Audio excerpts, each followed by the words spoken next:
Footages ತೊಗೊಳಕ್ಕೆ try ಮಾಡೋಣ. Night footage ಚಲೋ ಇರ್ತೈತೆ, ಬಟ್ ಅದು ಸ್ವಲ್ಪ ಕಲರ್ ಗ್ರೇಡು ಮಾಡ್ಕೊತಿರ್ತಾರೆ ಸ್ವಲ್ಪ ಮಂದಿ. ಫೋಟೇಜ್ ಕ್ವಾಲಿಟಿ ಹೈವೇದ್ದು ಅದಕ್ಕಂತಂದ್ರೆ ಒಂದು ಫೋಟೇಜ್ ಮ್ಯಾಗ ಡಿಸೈಡ್ ಮಾಡೋಕ್ಕಾಗಲ್ಲ. ಆದ್ರೆ ಒಂದು ಪೊಸಿಷನ್ಲಿಂದ ಸ್ಕೇರ್ಸಿಟಿ ಆಫ್ ಲೈಟ್ ಜಾಸ್ತಿ ಇರ್ಬೋದು.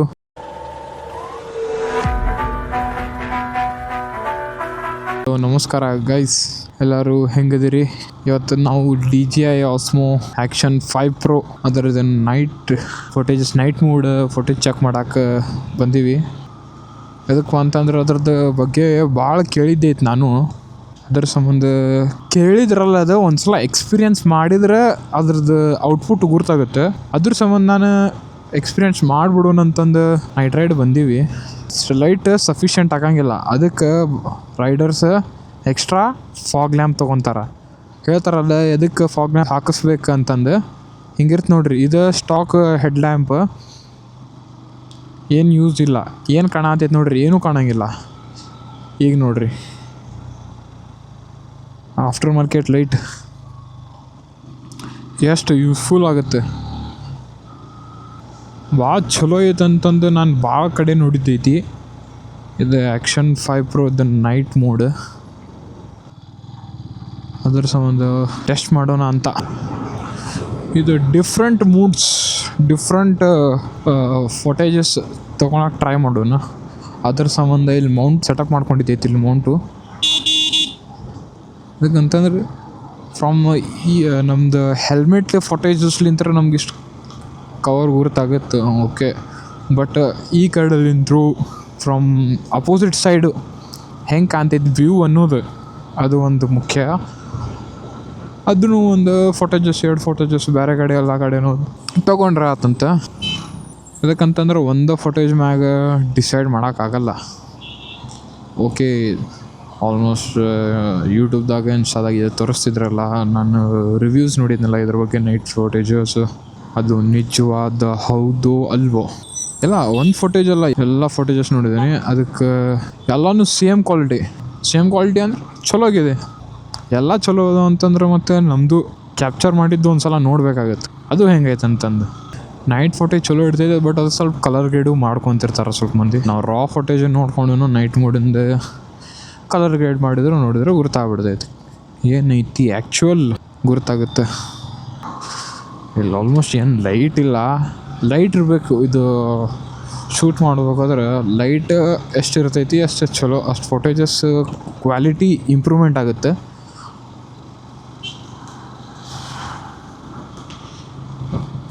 ಅದಕ್ಕೆ ನಾ ಪ್ಲ್ಯಾನ್ ಮಾಡೀವಿ MCC A block B block ಅಂತಂದು. ಇದು ಹೆಂಗೆ ಅಂತಂದ್ರೆ ದಾವಣಗೆರೆದ ಚರ್ಚ್ ಸ್ಟ್ರೀಟ್ ಇದ್ದಂಗೆ. ಚರ್ಚ್ ಸ್ಟ್ರೀಟದಾಗ ಹೆಂಗೆ ಲೈಟಿಂಗ್ ಇರುತ್ತೆ ಬೆಂಗಳೂರದಾಗ, ಆ ಟೈಪ್ ಇಲ್ಲಿ ದಾವಣಗೆರೆ ಚರ್ಚ್ ಸ್ಟ್ರೀಟ್ ಅನ್ಕೋಬೋದು. ಅಂದ್ರೆ ಹಂಗೈತಿ, ಏನು ಲೈಟಿಂಗ್ ಪ್ರಾಪರ್ ಲೈಟಿಂಗ್ ಸಿಗುತ್ತೆ, ಬೀಳುತ್ತೆ ಸಾಕು.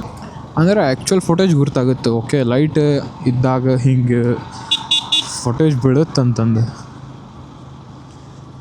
ಈಗ ಹೆಂಗಂದ್ರೆ ನೋಡಾತೀರಿ ನೀವು, ಇದು ಫೋಟೇಜ್ ಇದು ಲೈಟ್ ಇಲ್ಲಾರ್ದಲ್ಲಿ ಆದರೆ ಓಕೆ ಲೈಟ್ ಐತೆ, ಏನು ಶಾರ್ಪ್ ಲೈಟ್ಸ್ ಏನು ಎಲ್ಲೂ ಇಲ್ಲ.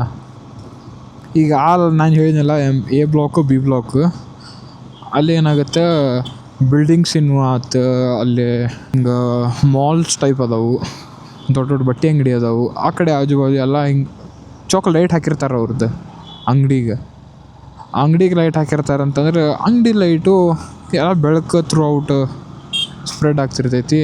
ಸ್ಪ್ರೆಡ್ ಆದ್ಮ್ಯಾಗ ಕ್ವಾಲಿಟಿ ಆಟೋಮೆಟಿಕ್ಲಿ ಚಲೋ ಬರುತ್ತೆ. ಇಲ್ಲಿ ದಾವಣಗೆರೆ ಅಂತಂದ್ರೆ ಬೆಣ್ಣೆ ದೋಸೆ ಒಂದೇ ಅದ, ನೆಕ್ಸ್ಟ್ ಬಿಟ್ರೆ ಇಲ್ಲಿ ರೋಡ್ ಒಂದು ಚಲೋ ಅದಾವ, ದೊಡ್ಡ ರೋಡ್ ಅದಾವು. ಅದು ಒಂದೇ ಲೈಕ್ ಮಸ್ತ್ ಐತಿ, ವೈಬ್ನೂ ಚಲೋ ಐತಿ ಇಲ್ಲಿಂದ. ಈಗ ಎಂಟ್ರಾಗ ಆಗತ್ತೀವಿ ನೋಡ್ರಿ, ಹೆಂಗೆ ಎಂಟ್ರ್ ಆಗ್ತಾ doctor Puneeth Rajkumar sir, Appu sir ಅವ್ರ ಫೋಟೋ. ರಾಯಲ್ ಎನ್ಫೀಲ್ಡ್ ಹಳೆ ಮಾಡಲ್, ಹೊಸ ಮಾಡಲ್, ಎರಡು ಮಾಡಲ್ ಪ್ರೆಸೆಂಟ್ ಅದಾವ.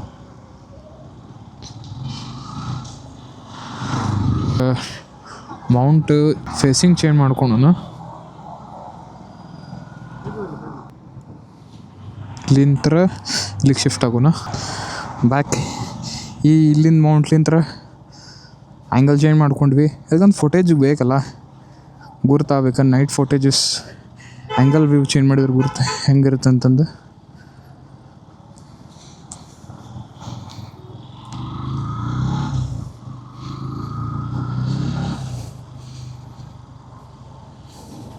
ಟ್ರೈ ಮಾಡ್ಬೋದು, ಯಾಕಂದ್ರೆ ಲೈಟಿಂಗ್ ಕಡಿಮೆ ಐತಿ ಇಲ್ಲಿ ಸರೌಂಡಿಂಗ. ಕ್ವಾಲಿಟಿ ಹೆಂಗೆ ಬರುತ್ತೆ ನಿಮ್ಮ ನೋಡೋರಿಗೆ ಗುರ್ತಾಗುತ್ತೆ. ಆ ಕಡೆ ಎಲ್ಲ ಲೈಟ್ ಎಫಿಷಿಯನ್ಸಿ ಓಕೆ ಚಲೋ ಇತ್ತು, ಬಟ್ ಈಗ ಲೈಟ್ ಎಫಿಷಿಯನ್ಸಿ ಈ ಕಡೆ ಎಲ್ಲ ಕಡಿಮೆ ಐತಿ. ಇಲ್ಲೂ ಔಟ್ಪುಟ್ ಗುರ್ತಾಗುತ್ತೆ. ಫುಟೇಜ್ ಕ್ವಾಲಿಟಿ ಹೈವೇದ್ದು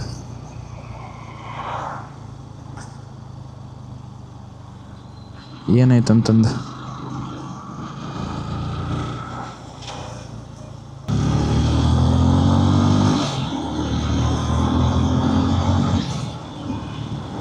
ಇದು ಸಿಟಿ ಒಳಗಿದೆ. ಹೈವೇದ್ ನೋಡ್ಕೊಂಡ್ವಿ ಫೋಟೇಜ್, ಇದು ಸಿಟಿ ಫೋಟೇಜ್. ಫ್ರಂಟ್ ಮಾಡ್ಕೊಂಡು ಯಾಕಂದ್ರೆ ಫೋಟೇಜ್ ಗುರ್ತಾಗುತ್ತೆ ಟುವರ್ಡ್ಸ್ ಫ್ರಂಟ್ ಫೋಟೇಜ್ ಹೆಂಗೆ ಬರುತ್ತೆ ಅಂತಂದು. ಓಕೆ, ನಾವು ಫುಟೇಜ್ ಪೊಸಿಷನ್ ಚೇಂಜ್ ಮಾಡ್ಕೊಂಡಿದ್ದೈತಿ, ರಿವರ್ಸ್ ಇಟ್ಕೊಂಡಿದ್ನೆ, ಬಟ್ ಈಗ ಅದರದ್ದು ಉಲ್ಟಾ ಇಟ್ಕೊಂಡಿನಿ. ಯಾಕಂದರೆ ಒಂದು ಫುಟೇಜ್ ತೋರಿಸೋದು ಬೇಡ, ಬೇರೆ ಆ್ಯಂಗಲ್ ನಿಂತರೆ ಫುಟೇಜಸ್ ತೋರಿಸೋನು ಅಂತ. ಕಮೆಂಟ್ ಸೆಕ್ಷನ್ದಾಗ ಕಮೆಂಟ್ ಮಾಡಿರಿ, ಯಾಕಂದ್ರೆ ನಮ್ಮ ನೋಡೋರಿಗೆ ಗುರ್ತಾಗಬೇಕು ಹೆಂಗೆ ಅನ್ಸಾತೈತಿ ಅಂತಂದು. ಅವ್ರಿಗೂ ಮಜಾ ಬರತೈತಿ ಇಲ್ಲೋ ನಮ್ಮದು ವೀಡಿಯೋ ನೋಡಕ್ಕೆ. ಇದು ಟೆಸ್ಟ್ ನಾನು ಒಂದು ಪೊಸಿಷನ್ನಾಗ ಇಟ್ಟು ಮಾಡ್ಕೋಬೇಕು ಅಂದ್ಕೊಂಡೆ, ಬಟ್ ಆಮೇಲೆ ವಿಚಾರ ಮಾಡಿದ್ದೆ ಬೇಡ, ಎಲ್ಲ ಡಿಫ್ರೆಂಟ್ ಪೊಸಿಷನ್ಸ್ಲಿಂತ ಟ್ರೈ ಮಾಡೋಣ. ಆದರೆ ಒಂದು ಪೊಸಿಷನ್ಲಿಂತ ಸ್ಕೇರ್ಸಿಟಿ ಆಫ್ ಲೈಟ್ ಜಾಸ್ತಿ ಇರ್ಬೋದು, ಒಂದು ಕಡೆ ಕಡಿಮೆ ಇರ್ಬೋದು. ಈಗ ಒಂದು ಫುಟೇಜ್ ಮ್ಯಾಗ ಅಷ್ಟೇ ಜಡ್ಜ್ ಮಾಡೋಕ್ಕಾಗಲ್ಲ. ನೈಟ್ ಫುಟೇಜ್ ಒಂದೇ ಫುಟೇಜ್, ಅದ್ರ ಸಂಬಂಧ ನಾನು ಒಂದು 2-3 ಫುಟೇಜಸ್ ತೊಗೊಂಡು ಡಿಸೈಡ್ ಮಾಡೋಣ. ಇದು ನಾನೀಗ ರೆಕಾರ್ಡ್ ಮಾಡತ್ತಿದ್ದು 4K 30 FPS ವೈಡ್ ಆ್ಯಂಗಲ್ ಇಟ್ಟಿದ್ದೈತಿ. 4K ಇಟ್ರಂದ್ರೆ ಹೈಯೆಸ್ಟ್ ರೆಸೊಲ್ಯೂಷನ್. ಆ ಹೈಯೆಸ್ಟ್ ರೆಸೊಲ್ಯೂಷನ್ದಾಗ ರೆಕಾರ್ಡ್ ಆಗುತ್ತೆ. ಅದು ಒಂದೇ ರೀಸನ್ ನಾನು ರೆಕಾರ್ಡ್ ಮಾಡತ್ತಿದ್ದೆ 4K ಒಳಗೆ 30 FPS. ಹೆಲ್ಮೆಟ್ ಮೌಂಟ್ ಮಾಡ್ಕೊಳೋಣ. ಹೆಲ್ಮೆಟ್ ಮೌಂಟಿಗೆ ಬಂದ್ವಿ. ಹೆಂಗಿತ್ತು ಅಂತಂದು ನೀವು ನನಗೆ ಕಮೆಂಟ್ ಸೆಕ್ಷನ್ದಾಗ ತಿಳಿಸ್ರಿಪ್ಪ. ಅದಕ್ಕಂತಂದ್ರೆ ನಿಮ್ಗೆ ಸಂಬಂಧ ನಾನು ನೈಟ್ ಮೋಡ್ ಫೋಟೇಜ್ ತೊಗೊಂಬಂದೀನಿ DJI Action 5 Proದು. ಯಾಕಂದ್ರೆ ಅದು ನೆಸೆಸಿಟಿ ಇತ್ತು ಟೆಸ್ಟ್ ಮಾಡೋದು. ಇದಕ್ಕೆ ಮತ್ತು DJI Action 6 ಬಿಟ್ಟಾನಲ್ಲ 6 Pro, ಇದಕ್ಕೆ ಅದಕ್ಕೆ ಡಿಫ್ರೆನ್ಸ್ ಅಂತಂದ್ರೆ ಎಲ್ಲ ಡಿಫ್ರೆನ್ಸ್ ಅಷ್ಟೇ. ಸಾಫ್ಟ್ವೇರ್ ಸ್ವಲ್ಪ ಚೇಂಜ್ ಇರುತ್ತೆ. ಅದು ಬಿಟ್ಟರೆ ಮತ್ತು ಏನಪ್ಪ ಅಂದ್ರೆ ಫ್ರೇಮ್ ಟೈಟ್ನೆಸ್, ಎವ್ರಿ ಕ್ಯಾಮ್ರಾನು ಫ್ರೇಮ್ ಟೈಟ್ನೆಸ್ ಹೆಂಗಿರುತ್ತಪ್ಪ ಅಂತಂದ್ರೆ ಡಿಫ್ರೆಂಟು. ಹೆಂಗೆ ಅಪ್ಡೇಟ್ ಕೊಡ್ತಾನೋ ಅದಕ್ಕೂ ಫ್ರೇಮ್ ಟೈಟ್ನೆಸ್ ಡಿಫ್ರೆಂಟ್ ಕೊಟ್ಟಿರ್ತಾನೆ. ಇಲ್ಲಿ ನೋಡ್ರಿ 3 ಮಂದಿ ಬಾ ಯಾರೋ ದೋಸ್ತಿಗೆ ಮದುವೆಗೆ ಹೊಂಟಾರ ಅನ್ಸುತ್ತೆ. ಸೂಟ್ ಹಿಡ್ಕೊಂಡಾನ, ನೋಡಿದ್ರೆ ಕೈಯಾಗ ಗಿಫ್ಟ್ ಹಿಡ್ಕೊಂಡಾನ, ಭಯ್ಯ ಫುಲ್ ಜೋರ ಹೊಂಟಾರ, ಫುಲ್ ಬಿಂದಾಸ್ ಆರಾಮ್, ಏನು ಕಿರಿಕಿರಿ ಇಲ್ಲ. DJI ತೊಗೊಳಕ್ಕೆ ಬಜೆಟ್ ಸಫಿಷಿಯೆಂಟ್ಸ್ ಇದ್ರೆ ಪಕ್ಕ ತೊಗೋರಿ, ಬಿಡಾಕೋಬೇಡ್ರಿ. ಮತ್ತು ಇಟ್ಕೊಂಡು ಗೋಪ್ರೋ ತೊಗೊತೀನಿ ಬ್ಯಾಡ್ರಿಪ್ಪ, ಗೋಪ್ರೋ ತೊಗೊಳಕೋಬೇಡ್ರಿ. ಯಾಕಂದ್ರೆ ಪ್ಲಸ್ ಪಾಯಿಂಟ್ ಐತಿ ಇದ್ರಾಗ. ನೈಟ್ ಫೋಟೇಜಸ್ ರೆಕಾರ್ಡ್ ಮಾಡ್ಬೋದು ನೀವು, ಎಂಥ ಫೋಟೇಜಸ್ ರೆಕಾರ್ಡ್ ಮಾಡ್ಬೋದು. ಗೋಪ್ರೋ ಮಾಡೋಕ್ಕಾಗಲ್ಲ, ಅಂಥ ಫೋಟೇಜಸ್ ರೆಕಾರ್ಡ್ ಮಾಡ್ಬೋದು ಇದ್ರಾಗ. ಆ ಕಡೆ ನಿಮ್ಗೆ ಅಕಸ್ಮಾತ್ ನಿಮ್ಮ ಕಡೆ ಬಜೆಟ್ ಐತಪ್ಪ ಅಂತಂದ್ರೆ you should go for DJI Osmo. ಈಗ ಎಷ್ಟು ಮಂದಿ ಇಟ್ಕೊಂಡಿದಾರಲ್ಲ ಗೋಪ್ರೋ, ಎಲ್ಲರೂ DJI Osmoಗೆ ಶಿಫ್ಟ್ ಆಗತ್ತಾರ. ಬಟ್ ಏನು ಮಾಡ್ಬೇಕು, ನಮ್ಮ ಕಡೆ ಐತಿ ಅದ್ರಾಗ ನಡ್ಸೋದಪ್ಪ. ಈಗೇನ್ರ ಮುಂದೆ ವರ್ಕ್ ಚೇಂಜ್ ಮಾಡ್ಕೊಳಕ್ಕೆ ಬರುತ್ತೆ. ನೋಡಿರಿ ನಿಮ್ಗೆ ಹೆಂಗೆ ಅನ್ಸುತ್ತೆ ಹಂಗೆ ಮಾಡ್ಕೋರಿ. ಇಲ್ಲಪ್ಪ ನನ್ನ ಬಜೆಟ್ ಇಷ್ಟ ಐತೆ ಅಂದ್ರೆ ಓಕೆ, ಅದರಲ್ಲಿಂದ ಸ್ಟಾರ್ಟ್ ಮಾಡ್ಕೋರಿ, ಏನು ಪ್ರಾಬ್ಲಮ್ ಇಲ್ಲ. ನೋಡಿರಿ ಹೆಂಗೆ ಅನ್ಸೈತಿ night vision of DJI Osmo Action 5 Pro. Comment ಸೆಕ್ಷನ್ದಾಗ ನನಗೆ ತಿಳಿಸ್ರಿ. ವಿಡಿಯೋ ಇಷ್ಟ ಆಗಿದ್ರೆ ಲೈಕ್ ಮಾಡಿರಿ, ಶೇರ್ ಮಾಡಿರಿ, ಕಮೆಂಟ್ ಮಾಡಿರಿ. ಮತ್ತೊಂದು ವ್ಲಾಗ್ದಾಗ ಸಿಗೋಣ ಅಂತ. ಬಾಯ್.